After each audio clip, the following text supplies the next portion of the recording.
तेलंगणा सरकारमध्ये लवकरच मंत्रिमंडळाचा विस्तार केला जाणार आहे। गेल्या अनेक दिवसापासून तेलंगणातील काँग्रेस सरकार नेमके कोणत्या नेत्याला मंत्री होण्याची संधी देणार अशी चर्चा राजकीय वर्तुळात चर्चिला जात होती। असे असतानाच आता तेथील सत्ताधारी काँग्रेसने सर्वांनाच अचंबित करणारा निर्णय घेतला आहे। मिळालेल्या माहितीनुसार तेलंगणा विधान परिषदेवरील आमदार भारतीय क्रिकेट संघाचे माजी कर्णधार मोहम्मद अझरुद्दीन यांना मंत्रिपद मिळणार आहे।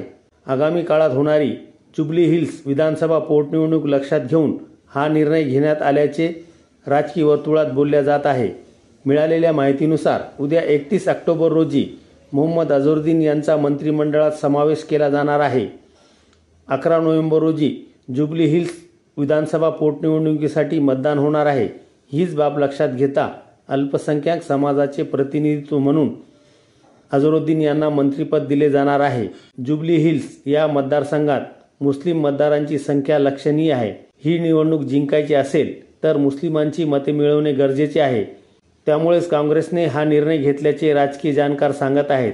मोहम्मद अझरुद्दीन यांना ऑगस्ट महिन्यात काँग्रेसने विधान परिषदेवर संधी दिली होती। अझरुद्दीन हे राज्यपाल नियुक्त आमदार आहेत। त्यांचे नाव सुचवण्याआधी काँग्रेसने कोंडादारम आणि आमेर अली खान यांच्या नावाची राज्यपालाकडे शिफारस केली होती। मात्र राज्यपालांनी या नेत्यांची शिफारस फेटाळून लावली होती। त्यानंतर तेलंगणा सरकारने कोंडादारम आणि अझरुद्दीन यांचे नाव सुचवले होते आणि येत्या 31 ऑक्टोबर रोजी ते मंत्रिपदाची शपथ घेणार आहेत।